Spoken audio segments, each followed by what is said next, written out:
Alright, so dito tayo ngayon sa Jack's Ridge. For today's video is makita ko sa inyo ang hitsura ng Jack's Ridge ho natin dito. Isa talaga to sa pinaka most recommended na restaurant dito sa Davao City, lalo na sa mga hindi taga Davao, no, mga dayo. Kasi nga kapag ka andito ka sa taas, makikita mo dito yung kabuuang Davao City. I mean, hindi pala kabuuan, no? Kumbaga at least yung pinaka malaking bahagi ng downtown area ng Davao.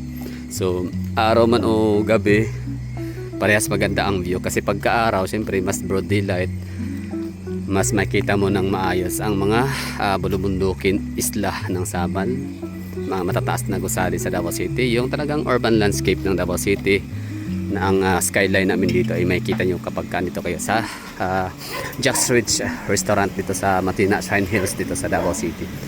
So makikita mo mas maganda yung skyline pag araw kasi nga malinaw, mga greeneries makikita mo.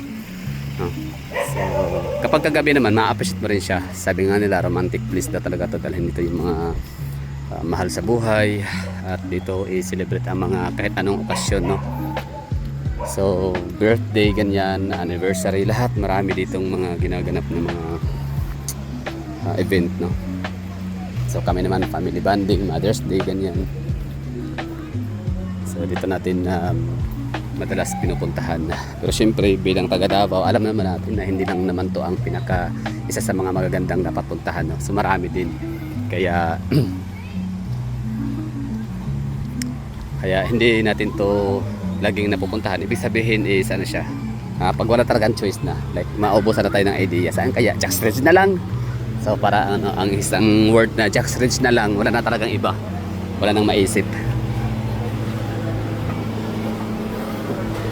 So dito laging waiting area, malayo, medyo may kalayuan to sa downtown Davao. So advice ko lang din sa inyo, pag pupunta kayo dito, wag yung masyadong gutom, ha. Kasi ang paggawa rito ng pagkain ay napakatagal. Base talaga sa aking mga naobserbaran, no. So nasa mga 40 to 1 hour, 40 minutes to 60 minutes ang kailangan, serving time. Same, syempre marami kasing tao, no. Tsaka yung pagkain nila, hindi naman kasi ito fast food restaurant. So ito ay talagang freshly cook na mga pagkain. Jack's Ridge, making history in Davao City, the land of which Jack's Ridge now stands. Indeed, Jack's Ridge is making its own mark in Davao City history. So, yun ang istorya ng Jack's Ridge. So, sadya nga naman talaga, yung pinakaano dito is yung view. Ang ganda tignan. So, ito ang istorya, no? Kasi itong Jack's Ridge ay situated sa Shine Hills, Matina, from the word Shine Hills, no? From the word hills. So ito yung isa sa pinakamataas na bundok sa Davao City downtown area. Kita mo yung tulay dito. Formed na talaga siya.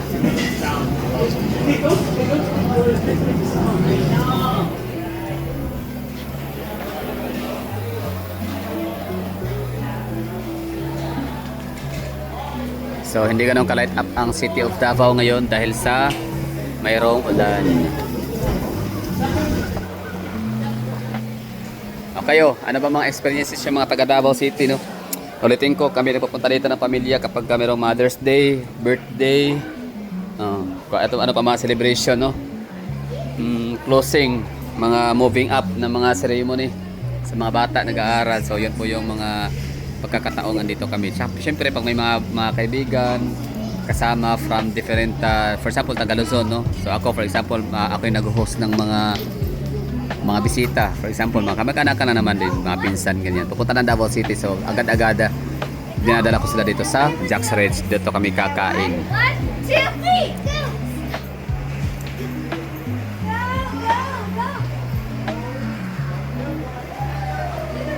Diba, ganda tignan, no? Overlooking.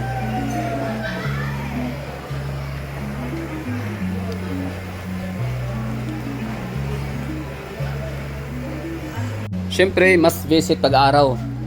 Tanghali, meron sila dito lunch. Nasa-serve sila ng lunch, tapos meron silang coffee shop dito.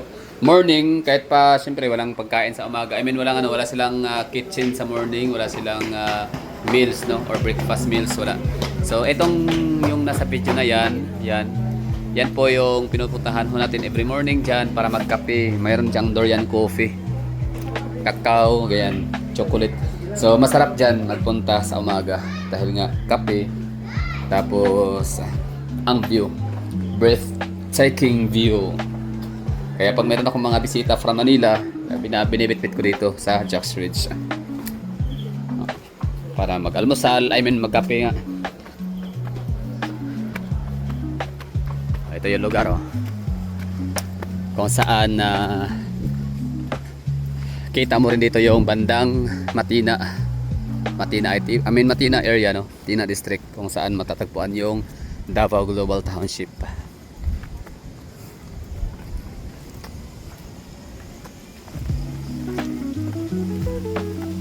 So hindi ito promotion, no. Hindi, kumbaga promotion siya, hindi sa establishment, kundi dahil siya sa location, sa view.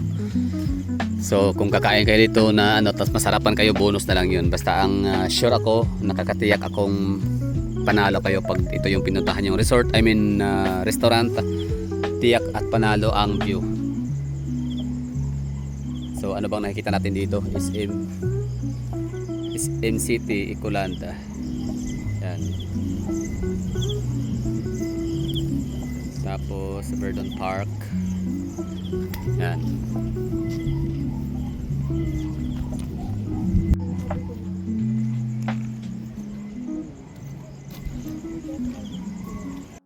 So kahit pala Davao Global Township, hindi pala kita maging dito na area, no. So kailangan putulin tong mga kahoy na to para walang harang. So nakita natin dito yung mga Matina enclaves, yung sa Philinvis, tapos ito namang SM Ecolanda. Okay. Rotate natin ang camera, and that's Verdon Park. Tapos ang ganda ng tulay. This one. Ayos na. Dati yan, walang ganyan, madilim lang talaga yan sa area, pero ngayon light up na rin, dagdag siya sa ganda ng cityscapes of Davao.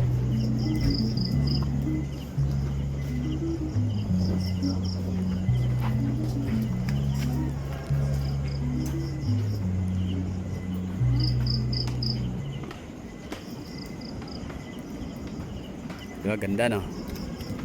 So okay na tayo dito, kuta na, no? Busog na ba yung mga mata? Siyempre yun nakikita kasi natin dyan, that's part of CM Recto. Tapos itong sa harap naman, yan ay Matina Special, tama ba? Condominium. Di ko familiar yung lugar na dyan sa may bandang hindi ka palibasa kasi hindi ko siya masyadong na-explore, hindi ko siya masyadong napupuntahan, kaya wala ko idea kung ano yun. Tama ba? Oh, yeah, special, special na condominium.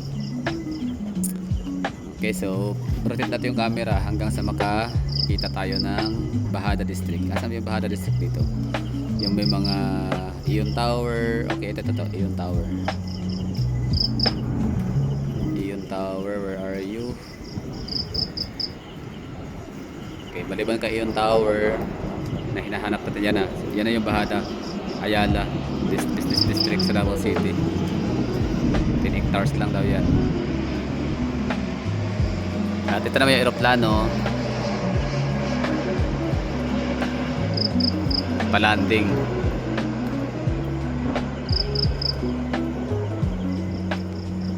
So ito yung landing area niya, dyan siya sa Kingdom of Jesus Christ na pinakamalaking dome, pinakamalaking inland arena sa buong mundo, with seating capacity of 75,000.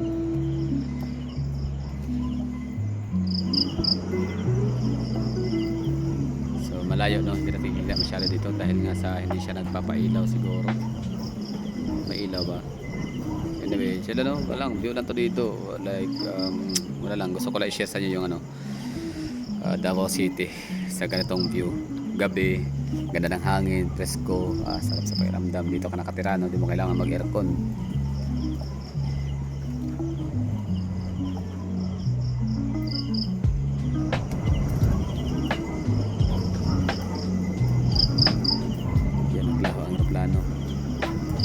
Kasi may ulan sa ano, yan oh, sa downtown area. Kaya pala hindi natin kita yung ano, yung Kingdom.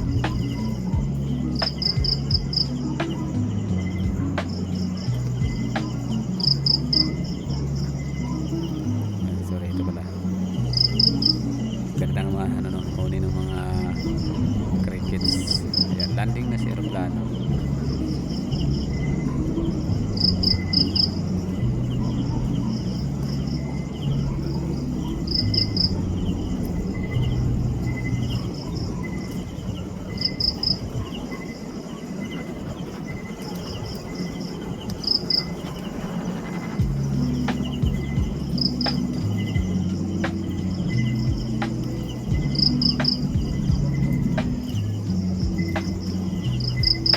Wala na, no?